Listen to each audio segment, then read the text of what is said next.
UPI यानी कि unified payment interface का इस्तेमाल करने वाले करोड़ों यूजर्स के लिए एक अहम बदलाव आने वाला है। National payment corporation of India NPCI ने फैसला लिया है कि 1 अक्टूबर 2025 से P2P कलेक्ट रिक्वेस्ट फीचर को पूरी तरह बंद कर दिया जाएगा।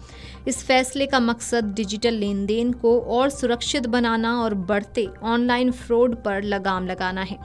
ये सुविधा किसी भी यूजर को दूसरे यूपीआई यूजर से पैसे का अनुरोध भेजने की अनुमति देती है। जैसे ही सामने वाला व्यक्ति रिक्वेस्ट को स्वीकार करता है और अपना यूपीआई पिन डालता है, रकम ट्रांसफर हो जाती है। हालांकि समय के साथ ये फीचर स्कैमर्स का पसंदीदा हथियार बन गया। धोखेबाज नकली रिक्वेस्ट भेजकर लोगों को ठगने लगे, जिससे वित्तीय नुकसान के कई मामले सामने आए।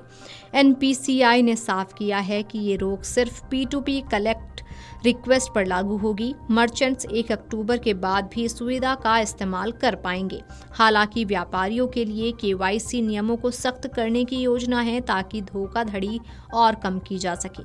फिलहाल कोई भी यूपीआई यूजर एक ट्रांजैक्शन में अधिकतम 2000 रुपये तक की कलेक्ट रिक्वेस्ट भेज सकता है, लेकिन एनपीसीआई के नए निर्देश के बाद सदस्य बैंक और यूपीआई ऐप्स इस तरह के पुल ट्रांजैक्शन को प्रोसेस नहीं कर पाएंगे।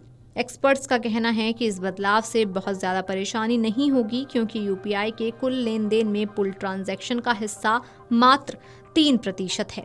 ये कदम डिजिटल पेमेंट सिस्टम की सुरक्षा को मजबूत बनाने की दिशा में एक अहम पहल है, क्योंकि पिछले 3 वित्तीय वर्षों में यूपीआई फ्रॉड के मामले लगातार बढ़ते जा रहे हैं।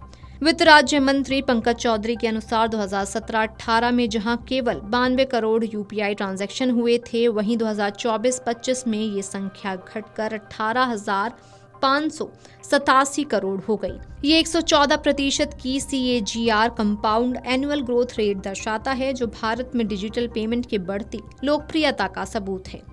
कलेक्ट रिक्वेस्ट या पुल ट्रांजैक्शन यूपीआई का एक फीचर है जो आपको किसी दूसरे व्यक्ति से पैसे मांगने की सुविधा देता है। मान लीजिए आपको अपने दोस्त से 1000 रुपये लेने हैं।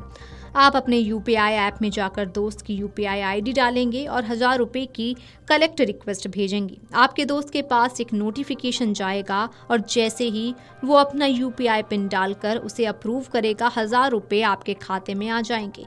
ये फीचर दोस्तों या रिश्तेदारों से बकाया पैसा याद दिलाने के लिए बनाया गया था, लेकिन जालसाजों ने इसे अपना सबसे बड़ा हथियार बना लिया।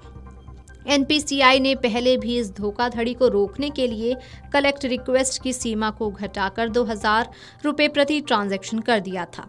इससे धोखाधड़ी में काफ़ी कमी आई थी, लेकिन जालसाज फिर भी नए तरीकों से लोगों को फंसा रहे थे, जिसके चलते ये कदम उठाना पड़ा। खास बात यह है कि मर्चेंट पहले की तरह ही आपको कलेक्ट रिक्वेस्ट भेज पाएंगे। दरअसल जब आप ई-कॉमर्स वेबसाइट से कोई सामान खरीदते हैं और यूपीआई से पेमेंट का ऑप्शन चुनते हैं, तो ये कंपनी आपके फ़ोन पर एक पेमेंट रिक्वेस्ट भेजती हैं।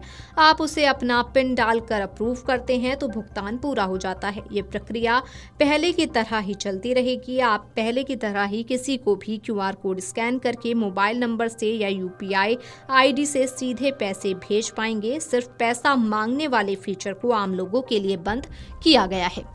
Video desk amarujala.com। अगर आप ये वीडियो YouTube पर देख रहे हैं तो हमारे चैनल को सब्सक्राइब कर बेल आइकन दबाएं, और Facebook पर देख रहे हैं तो हमारे पेज को लाइक करें। अगर आप ये वीडियो YouTube पर देख रहे हैं तो हमारे चैनल को सब्सक्राइब कर बेल आइकन दबाएं, और Facebook पर देख रहे हैं तो हमारे पेज को लाइक करें।